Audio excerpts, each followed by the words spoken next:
दोस्तों एक बार फिर से मैं आपके लिए RPSC APO form fill up 2026 apply online process की अपडेट लेके आ चुके हैं।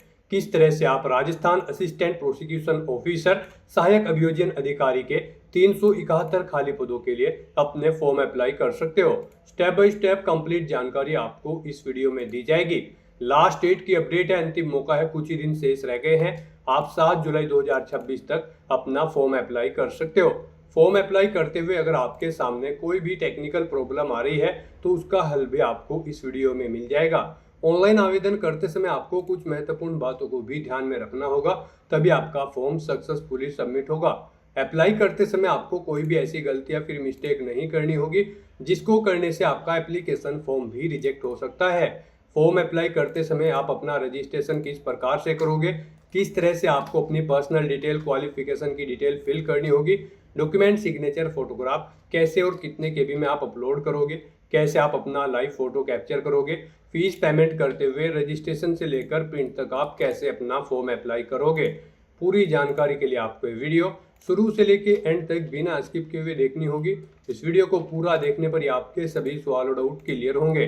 तो चलिए दोस्तों, बिना कोई वक्त कमाए शुरू करते हैं आरपीएससी एपीओ फॉर्म फिलअप की पूरी जानकारी।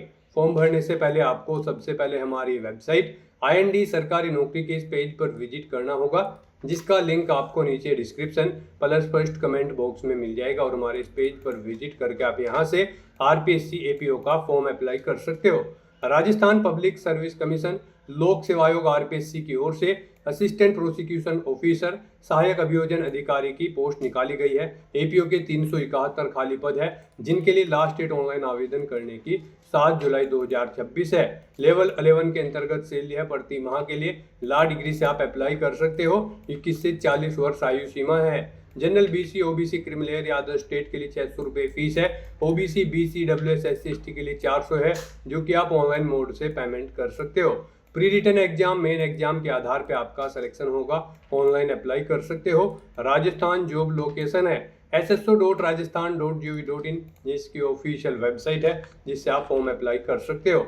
इंपोर्टेंट लिंक सेक्शन के अंतर्गत ऑफिशियल नोटिफिकेशन पीडीएफ लिंक पर क्लिक करके आप इसकी पीडीएफ डाउनलोड कर सकते हो। सबसे पहले आपको यहाँ पर कैटेगरी वाइज वैकेंसीज दे दी गई है। उसके बाद में क्वालिफिकेशन की डिटेल, एज लिमिट, सैलरी की डिटेल, एज रिलैक्सेशन की इंफॉर्मेशन आपको यहाँ पर दे दी गई है। एग्जाम पैटर्न, सिलेबस आप रीड आउट कर ले। फॉर्म अप्लाई करने के लिए भी सभी जनरल गाइडलाइंस आपको यहाँ पर दे दी गई है। पूरा सिलेबस आपको टॉपिक वाइज डिटेल में यहाँ पर प्रोवाइड करा दिया गया है। तो फॉर्म अप्लाई करने से पहले आपको ये ऑफिशियल नोटिफिकेशन की पीडीएफ पूरा पढ़ना अनिवार्य है। इसको पूरा पढ़ने से ही आपके सभी सवाल डाउट क्लियर होंगे।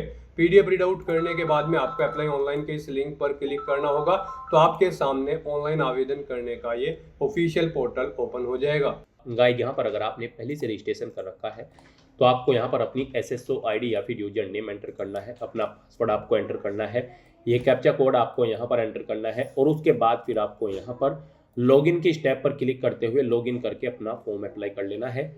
और अगर आप इस भर्ती के लिए फर्स्ट टाइम अप्लाई करने जा रहे हो तो सबसे पहले यहाँ पर आपको अपना रजिस्ट्रेशन करना होगा। उसके लिए आपको यहाँ पर रजिस्ट्रेशन की टैब दी गई है, आप इस पर क्लिक करें और अपनी बेसिक इन्फॉर्मेशन प्रोवाइड करते हुए यहाँ पर आप अपना रजिस्ट्रेशन कर ले। गाइस, यहाँ पर आप राजस्थान सिंगल साइन ऑन के पोर्टल पर कैसे अपना वन टाइम रजिस्ट्रेशन करोगे, इसके लिए आपको इस वीडियो के डिस्क्रिप्शन बॉक्स में हमारी दूसरी वीडियो का लिंक दिया गया है, जिस पर आपको स्टेप बाय स्टेप समझाया गया है कि कैसे आप राजस्थान सिंगल साइन ऑन के पोर्टल पर अपना OTR कर सकते हो। तो आप उस वीडियो को ओपन कर ले, उसमें से रजिस्ट्रेशन का कंप्लीट प्रोसेस चेकआउट कर ले और अपना रजिस्ट्रेशन करने के बाद फिर आप यहाँ पर लॉगिन करें। लॉगिन करने के लिए आप अपनी SSO ID और यूजर नेम एंटर करेंगे, जो आपको रजिस्ट्रेशन के बाद प्रोवाइड कराया जाएगा। अपना पासवर्ड एंटर करेंगे, एक कैप्चा कोड यहाँ पर एंटर करेंगे और लॉगिन की स्टेप पर क्लिक करते हुए आप अपने डैशबोर्ड में लॉगिन करेंगे। लॉगिन करने के बाद आपके सामने कुछ इस तरह से इंटरफेस ओपन होगा। अब यहाँ पर आने के बाद आपको रिक्रूटमेंट पोर्टल के इस ऑप्शन पर क्लिक करना है। फिर यहाँ पर आपको आपके डैशबोर्ड में ऑन गोइंग रिक्रूटमेंट के सेक्शन में आना है और यहाँ पर आने के बाद आपको असिस्टेंट प्रोसिक्यूशन ऑफिसर एग्जाम 2026 के सामने अप्लाई नाउ का ये लिंक मिलेगा। आपको इस अप्लाई नाउ के टैब पर क्लिक करना है। उसके बाद आपके सामने कुछ इस तरह से इंटरफेस ओपन होगा। अब गाइज, आपको यहाँ पर असिस्टेंट प्रोसिक्यूशन ऑफिसर की स्टेप पर एक बार फिर से क्लिक करना है। और उसके बाद यहाँ पर आपके सामने कुछ इस तरह से इंटरफेस ओपन हो जाएगा। यहाँ पर आपका एप्लीकेशन फॉर्म स्टार्ट हो चुका है। कुछ चीज़ें यहाँ पर आपको ऑटोमेटिकली फिल मिल गई है, जो आपके रजिस्ट्रेशन टाइम पे आपने प्रोवाइड कराई थी, वो यहाँ पर आपको कुछ चीज़ें ऑटोमेटिकली फिल मिल गई है। अब यहाँ पर आने के बाद बस आपको अपनी माता का नाम यहाँ पर एंटर करना है। फिर यहाँ पर आपको अपनी श्रेणी सेलेक्ट कर लेनी है, आप किस श्रेणी से बिलोंग करते हैं। राजस्थान स्टेट से अलग कैंडिडेट अगर अप्लाई करते हैं तो केवल जनरल कैटेगरी कैंडिडेट अप्लाई कर सकते हैं। फिर यहाँ पर अगर आप विशेष दिव्यांगजन श्रेणी के अंतर्गत आते हैं तो यहाँ पर आप ऑप्शन सिलेक्ट करें किस दिव्यांगजन श्रेणी के अंतर्गत आप आते हैं। नहीं आते हैं तो यहाँ पर आप नॉट एप्लीकेबल ऑप्शन सिलेक्ट कर लें। उसके बाद यहाँ पर आपको उप विशेष दिव्यांगजन श्रेणी सिलेक्ट करनी है अगर आप दिव्यांगजन श्रेणी के अंतर्गत आते हो। उसके बाद यहाँ पर आपको अपनी श्रेणी का प्रमाण पत्र संख्या देनी होगी और फिर आपको बताना होगा कि क्या आपको स्रोत लेखक की आवश्यकता है। अगर है तो यहाँ पर आप स्वयं उसकी प्रबंध करेंगे या फिर विभाग को उसका प्रबंध करना है, यहाँ पर आपको ऑप्शन मिल जाएगा। और गाइस, अगर आप यहाँ पर विशेष दिव्यांगजन श्रेणी के अंतर्गत नहीं आते हो तो फिर आगे के ये ऑप्शन आपको यहाँ पर डिसेबल्ड कर दिए जाएंगे। उसके बाद यहाँ पर आपको अपना रिलीजन सेलेक्ट करना है, अपनी वैवाहिक स्थिति मैरिटल स्टेटस आपको बताना है, आप मैरिड हो या फिर अनमैरिड हो या फिर डाइवोर्स हो, आप अपने अकॉर्डिंग ऑप्शन सेलेक्ट करें। उसके बाद यहाँ पर अगर आप मैरिड हो तो यहाँ पर आपको अपने जीवित बालक की संख्या देनी है और आपको यहाँ पर आपका मोबाइल नंबर ऑटोमेटिकली फिर मिल जाएगा। अपना व्हाट्सएप मोबाइल नंबर देना चाहते हैं तो वो यहाँ पर आप दे सकते हैं। आपके पास जन आधार आईडी है तो वो आप यहाँ पर एंटर कर सकते हैं, नहीं है तो इस कॉलम को आप खाली छोड़ दें। गाइस, यहाँ पर जिन कॉलम के सामने रेड कलर का स्टार बना हुआ है उनमें आपको डिटेल्स देनी मस्ट है और जिनमें नहीं बना हुआ है वो ऑप्शनल है, आप उनकी डिटेल चाहे तो दें चाहे या फिर न दें। यहाँ पर आप अपनी पोस्ट सेलेक्ट करें जिसके लिए आप अप्लाई करना चाहते हो। उसके बाद यहाँ पर आपको अपना कोरोस्पोंडेंस एड्रेस एंटर करना है। कोरोस्पोंडेंस एड्रेस में आपको अपना स्टेट चुनना है, अपना डिस्ट्रिक्ट चुनना है, शहर या फिर गांव का नाम देना है, अपना पिन कोड देना है, अपना फोन नंबर देना है, ये ऑप्शनल है।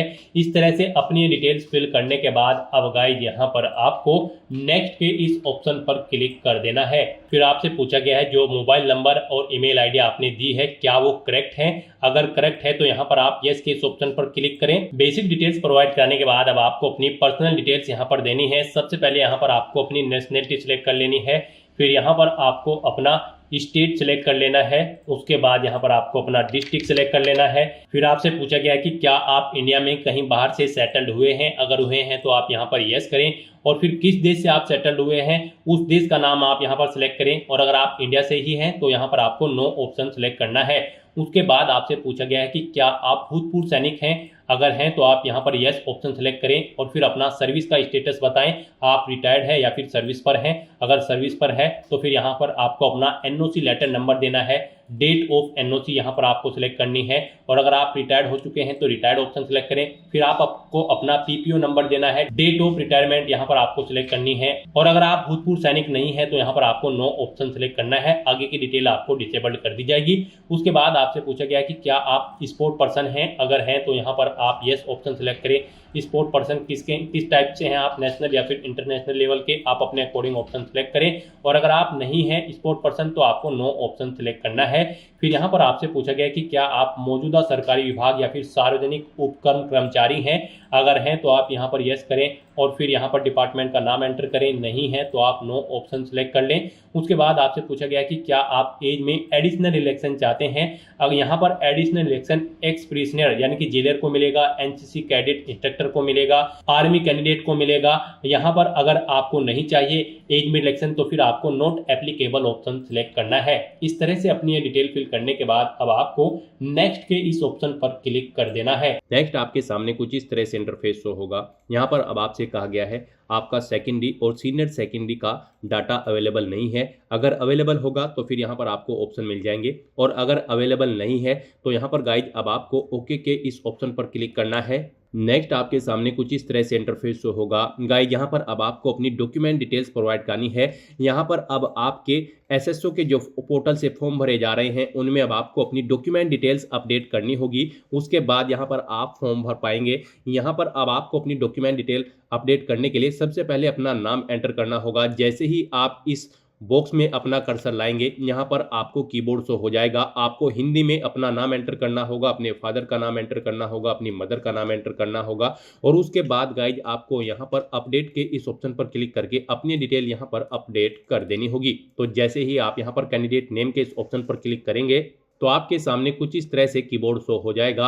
अब आपको इस कीबोर्ड में से कैरेक्टर को सिलेक्ट करते हुए अपना नाम यहाँ पर टाइप करना है, अपने फादर का नाम ऐसे ही टाइप करना है, फिर मदर का नाम टाइप करना है और अपडेट के ऑप्शन पर क्लिक करते हुए अपनी डिटेल यहाँ पर आपको अपडेट करनी होगी। अपडेट के ऑप्शन पर क्लिक करने के बाद आपके सामने आपका नाम यहाँ पर आपको इंग्लिश और हिंदी में शो कर दिया जाएगा। आपको इसे केयरफुली चेकआउट करना है कि इनमें स्पेलिंग वगैरह सब सही है और उसके बाद गाइड आपको यहाँ पर कंफर्म एंड सेव के इस ऑप्शन पर क्लिक करना है। फिर आपके सामने कुछ इस तरह से इंटरफेस ओपन होगा। अब यहाँ पर आपको डिजी लॉकर इंटीग्रेशन रिकमेंडेड का ऑप्शन मिलेगा। गाइड यहाँ पर अब आपको अपनी क्वालिफिकेशन की सभी डिटेल्स यहाँ पर डिजी लॉकर से फैच करनी होगी या फिर आपको मैन्युअली यहाँ पर अपनी क्वालिफिकेशन के सभी डॉक्यूमेंट आपको अपलोड करने होंगे, जैसे कि 10वीं 12वीं ग्रेजुएशन पोस्ट ग्रेजुएशन आपकी जो भी हायर क्वालिफिकेशन है उस तक की सभी डिटेल्स के दस्तावेज यहाँ पर आपको अपलोड करने होंगे, उनकी डिटेल आपको प्रोवाइड करनी होगी। अब आप आगे क्वालिफिकेशन जब भरी जाती है उसमें क्वालिफिकेशन की डिटेल नहीं भरोगे, यहाँ पर आप जो डिटेल प्रोवाइड कराएंगे अपनी क्वालिफिकेशन की उसी से आपके डॉक्यूमेंट फैच करके आपकी क्वालिफिकेशन आपको आगे ऑटोमेटिकली फिल मिल जाएगी। तो यहाँ पर अब आपको अपनी क्वालिफिकेशन के सभी डॉक्यूमेंट दस्तावेज की डिटेल देनी है और उन्हें यहाँ पर आपको अपलोड करना है। यहाँ पर आपके पास इन्हें अपलोड करने के लिए दो ऑप्शन है। आप डिजी लॉकर के माध्यम से यहाँ पर अपने डॉक्यूमेंट्स प्रोवाइड कर सकते हैं या फिर आप मैन्युअली यहाँ पर उन्हें अपलोड कर सकते हैं, उनकी डिटेल प्रोवाइड कर सकते हैं। मान लीजिए अगर आप यहाँ पर डिजी लॉकर के थ्रू अपनी डॉक्यूमेंट्स यहाँ पर फैच करना चाहते हैं तो उसके लिए आपको इस चेकबॉक्स को ओके करना है और गाइज फिर आपको यहाँ पर सबमिट के इस ऑप्शन पर क्लिक करना है।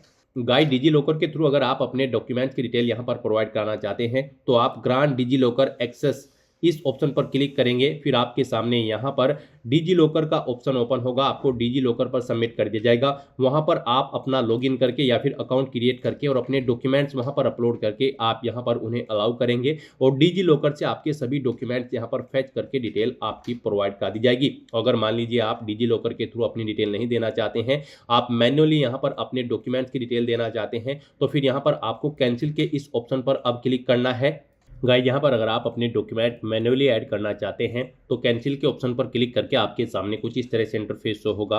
अब यहाँ पर आपको नोट अपलोडेड के इस ऑप्शन पर क्लिक करना है डॉक्यूमेंट वैलिडेशन सेक्शन में और उसके बाद गाइस आपको ऐड एजुकेशनल डॉक्यूमेंट्स आपको इस ऑप्शन पर क्लिक करना है। तो यहाँ पर अब आप अपनी एजुकेशनल क्वालिफिकेशन की डिटेल देंगे। मान लीजिए आप 10th की डिटेल प्रोवाइड करना चाहते हैं तो यहाँ पर 10th ऑप्शन सेलेक्ट करेंगे, क्वालिफिकेशन का लेवल से सिलेक्ट करेंगे, क्वालिफिकेशन की डिटेल देंगे, बोर्ड या यूनिवर्सिटी का नाम देंगे और फिर यहाँ पर आपको ग्रुप सेलेक्ट करना होगा जिस ग्रुप के अंतर्गत आपने अपनी 10वीं क्लास पास आउट की है। उसके बाद यहाँ पर आपको अपनी सब्जेक्ट की डिटेल देनी होगी। उसके बाद यहाँ पर आपको टाइप ऑफ एग्जाम सेलेक्ट करना है। फिर यहाँ पर गाइड आपको अपने रिजल्ट की डिटेल देनी है। आपका रिजल्ट परसेंटेज में था, सीजीपीए में या फिर ग्रेड में या फिर पास या फिर फेल, आप अपने अकॉर्डिंग ऑप्शन सेलेक्ट करेंगे। परसेंटेज में अगर था तो यहाँ पर आप अपना रोल नंबर एंटर करेंगे, अपना इनरोलमेंट नंबर आप एंटर करेंगे, पासिंग ईयर सेलेक्ट करेंगे और यहाँ पर आपको मैक्सिमम मार्क्स देने हैं। फिर उनमें से कितने ऑब्टेन किए हैं वो यहाँ पर आपको देने हैं। इनके अकॉर्डिंग यहाँ पर आपकी परसेंटेज आपको शो कर दी जाएगी। नंबर ऑफ अटेम्प्ट्स में यहाँ पर आपको बताना है कितनी बार में आपने यहाँ पर अपना 10वीं क्लास पास आउट की है। फिर यहाँ पर आपको अपनी मार्कशीट अपलोड करनी है। आपको चूज फाइल के ऑप्शन पर क्लिक करना है, फाइल को सिलेक्ट कर लेना है और पीडीएफ फॉर्मेट में 400 केबी से कम साइज की फाइल यहाँ पर आपको अपनी मार्कशीट की अपलोड कर देनी है। उसके बाद आपके पास जो सर्टिफिकेट है 10वीं क्लास का वो भी आपको चूज फाइल के ऑप्शन पर क्लिक करके 400 केबी से कम पीडीएफ फॉर्मेट में यहाँ पर अपलोड कर देना है और उसके बाद आपको यहाँ पर सेव मैन्युअली के इस ऑप्शन पर क्लिक करके अपनी डिटेल यहाँ पर सेव कर देनी है। इस तरह से यहाँ पर आप अपनी 10वीं क्लास की डिटेल सेव कर सकते हो। ऐसे ही यहाँ पर आप अपनी 12वीं क्लास की, ग्रेजुएशन की, पोस्ट ग्रेजुएशन की या फिर आपके पास जो भी सर्टिफिकेट है या फिर डिप्लोमा है उसकी डिटेल यहाँ पर आपको ऐड कर देनी है। गाइस यहाँ पर आप जिस भी पोस्ट के लिए अप्लाई कर रहे हैं उस पोस्ट के लिए जो रिक्वायर्ड क्वालिफिकेशन है वो सभी यहाँ पर आपको 1 by 1 करके ऐड कर देनी है। इस तरह से यहाँ पर आपको अपनी एजुकेशनल क्वालिफिकेशन की डिटेल देनी है और अपने एजुकेशनल क्वालिफिकेशन के डॉक्यूमेंट्स यहाँ पर आपको अपलोड कर देने हैं 1 by 1 करके। गाइस यहाँ पर इस भर्ती में पार्टिसिपेट करने के लिए आपके पास लॉ की डिग्री होनी चाहिए, प्रोफेशनल या फिर इंटीग्रेटेड लॉ कोर्स होना चाहिए आपके पास यहाँ पर किसी यूनिवर्सिटी से जो कि इस्टेब्लिश्ड हो बाय लॉ इन इंडिया से। और साथ ही साथ आपको वर्किंग नॉलेज होनी चाहिए हिंदी लैंग्वेज की, रिटन नॉलेज होनी चाहिए देवनागरी स्क्रिप्ट और नॉलेज ऑफ राजस्थानी डायलेक्ट्स और सोशल कस्टम ऑफ राजस्थान की यहाँ पर आपको नॉलेज होनी चाहिए इस भर्ती में पार्टिसिपेट करने के लिए। नेक्स्ट यहाँ पर आपको अपनी क्वालिफिकेशन और एक्सपीरियंस की डिटेल प्रोवाइड करनी है। गाइज आपने डॉक्यूमेंट डिटेल प्रोवाइड करते हुए अपनी क्वालिफिकेशन की डिटेल प्रोवाइड कराई थी, जो आपकी क्वालिफिकेशन है सभी क्वालिफिकेशन की डिटेल आपने उसमें प्रोवाइड कराई होगी। यहाँ पर आप जिस भी भर्ती के लिए अप्लाई कर रहे हैं उसके लिए जो क्वालिफिकेशन रिक्वायर्ड है वो आपने डॉक्यूमेंट डिटेल प्रोवाइड करते हुए प्रोवाइड कराई थी। वो सभी डिटेल्स यहाँ पर आपकी फेच कर ली गई है आपकी डॉक्यूमेंट डिटेल से यहाँ पर क्वालिफिकेशन के सेक्शन में। अब बस यहाँ पर आपको इस क्वालिफिकेशन को चेकआउट करना है, इस चेकबॉक्स को ओके करना है और गाइज आपको यहाँ पर अब नेक्स्ट के इस ऑप्शन पर क्लिक कर देना है। नेक्स्ट यहाँ पर आपको आपका फोटो और सिग्नेचर ऑलरेडी अपलोडेड मिलेंगे, जो आपके OTR से फैच कर लिए गए हैं। OTR करते समय आपने अपना फोटो और सिग्नेचर जो अपलोड किए थे वो यहाँ पर आपको ऑलरेडी फैच करके शो कर दिए गए हैं। बस गाइज यहाँ पर अब आपको केवल नेक्स्ट के इस ऑप्शन पर क्लिक करना है। नेक्स्ट आपको आपके एप्लीकेशन फॉर्म का पूरा प्रीव्यू शो कर दिया गया है। आपको सभी डिटेल्स केयरफुली चेकआउट करनी है। पेज को नीचे स्क्रॉल डाउन करना है, डिक्लेरेशन सेक्शन में आना है, इस चेकबॉक्स को आपको ओके करना है। कहीं पर कोई मिस्टेक है तो आप अपडेट के इस ऑप्शन पर क्लिक करके अपने फॉर्म में आप चेंज आउट कर सकते हो। और अगर सभी चीजें ओके हैं तो बस यहाँ पर अब आपको अपना फॉर्म सबमिट कर देना है। उसके लिए आपको फाइनल सबमिट के स्टेप पर क्लिक करना है और अपना फॉर्म सबमिट कर देना है। उसके बाद आपके सामने ये पॉपअप शो होगा। यहाँ पर आकर आपको इस चेकबॉक्स को ओके करना है, फिर आपको सेंड OTP के ऑप्शन पर क्लिक कर देना है। उसके बाद आपके रजिस्टर्ड मोबाइल नंबर और ईमेल आईडी पर एक OTP सबमिट किया गया है, वो OTP आपको यहाँ पर एंटर करना है और उसके बाद यहाँ पर आपको वेरीफाई OTP के ऑप्शन पर क्लिक कर देना है। इस तरह से यहाँ पर आपका एप्लीकेशन फॉर्म सक्सेसफुली सबमिट हो चुका है। अब यहाँ पर प्रिंट के इस ऑप्शन पर क्लिक करके आप अपने एप्लीकेशन फॉर्म का एक हार्ड कॉपी प्रिंट आउट ले सकते हो, फ्यूचर यूज के लिए, फ्यूचर रेफरेंस के लिए। तो दोस्तों ऐसे आप RPSC APO assistant prosecution officer की इस भर्ती के लिए अपने फॉर्म अप्लाई कर सकते हो बिना कोई मिस्टेक किए हुए। आज की इस वीडियो में बस इतना ही। आई होप ये वीडियो आपको पसंद आई होगी। अगर पसंद आई हो तो इसे लाइक और शेयर करें। चैनल पर नए हो तो इसे सब्सक्राइब कर लें। Thanks for watching.